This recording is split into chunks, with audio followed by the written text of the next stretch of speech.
From KUNC and the NPR network, this is In The NoCo. I'm Erin O'Toole. When we shop for food, the labels on our groceries give us guideposts, like how much fiber or protein or fat is in that loaf of bread or jar of peanut butter. But more than a decade into Colorado's legal cannabis era, the potency labeling on products at your local marijuana dispensary may be far less helpful and less reliable. A new study from the University of Colorado Boulder found that almost half of high-potency cannabis flower products sold at dispensaries across the state are inaccurately labeled.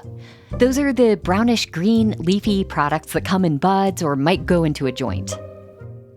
The study found flower products often contained less or more of compounds like THC and CBD than indicated on the label. The results of the study were published earlier this month in the journal Scientific Reports, and the findings raise questions about quality control within cannabis companies, as well as how much consumers should trust these labels, especially when they buy higher potency medical marijuana. To learn more about the study and what it means, I spoke with Jonathan Lozano, one of the CU researchers looking into the accuracy of cannabis labels. Johnny, generations of marijuana users neither got nor expected a product label when they bought weed. Why does accuracy matter when it comes to potency labels? Yeah, I think now it's really important. A lot of the research that we're doing is focusing on individuals that are using for maybe more medicinal motivation. So individuals are using for anxiety and pain. And if these individuals are maybe self-treating with cannabis, when they're going into dispensaries, they're probably looking for a very specific potency. They're looking for a specific amount of THC. Sure. And so it kind of goes back to that, like, well, are you actually getting what you pay for? Are you going to get too little? That can really dictate how people kind of respond and use these products. And it's worth noting THC is that compound that makes a user feel high. Yeah, right? That's our kind of intoxicating compound. Well, before we get into the study and your findings, could you help me picture where the information on these labels comes from? Who does the testing and what are they testing for?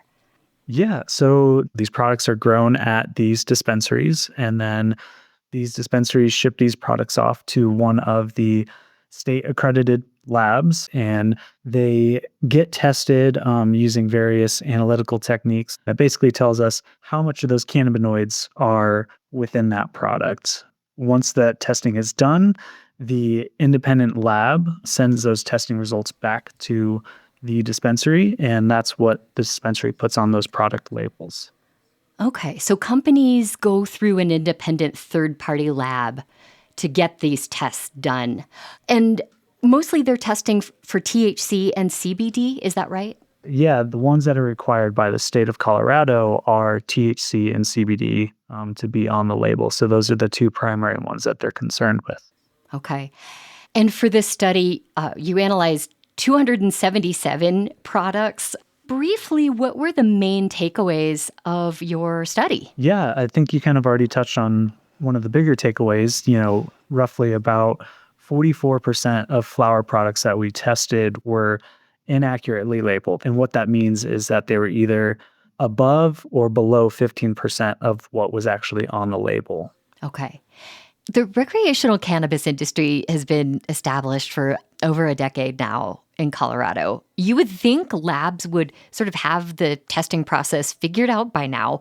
What is the issue with the testing process that leads to these misleading labels? Yeah, there's a couple points where we might see these discrepancies starting to merge. One is, these plants, they're organic matter. We're growing these cannabis plants and then we're picking the buds off. That's where the majority of the cannabinoids are going to be produced, is in these buds.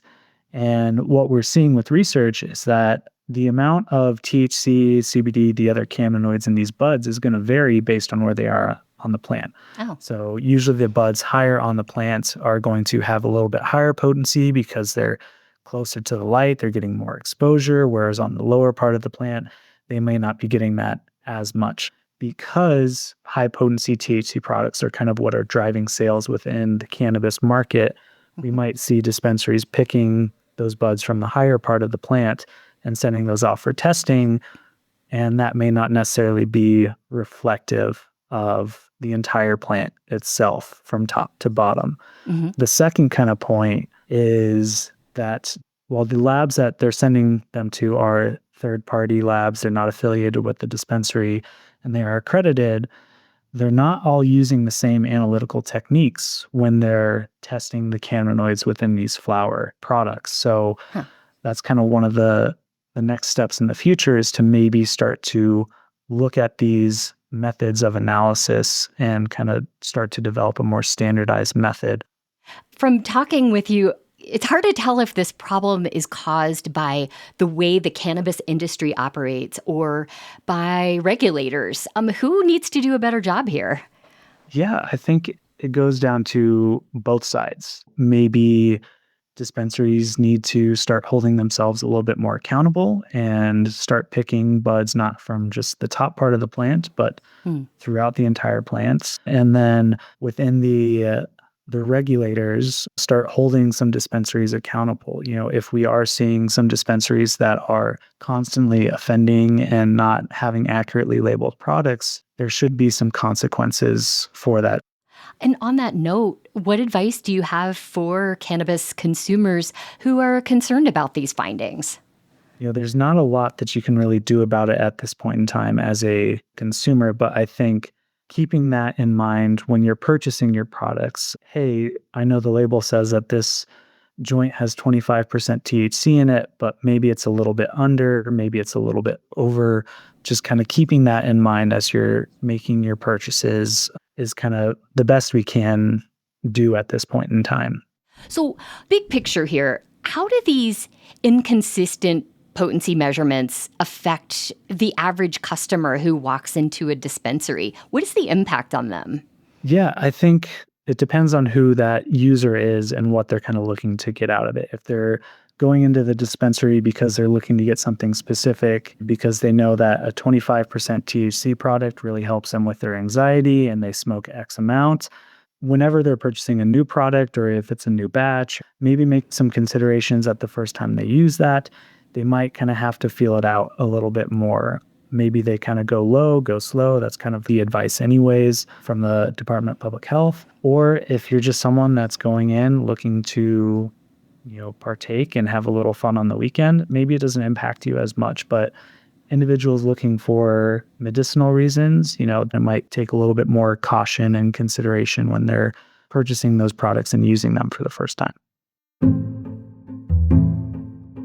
That was Johnny Lozano, a research scientist at CU Boulder, who studied the accuracy of potency labels on cannabis products sold in Colorado. By the way, the research also looked at cannabis products known as concentrates and found the labeling on those products to be far more accurate. We'll include a link to the study in our show notes and at KUNC.org. That's it today for In The NoCo. I'm Erin O'Toole. Thanks so much for listening.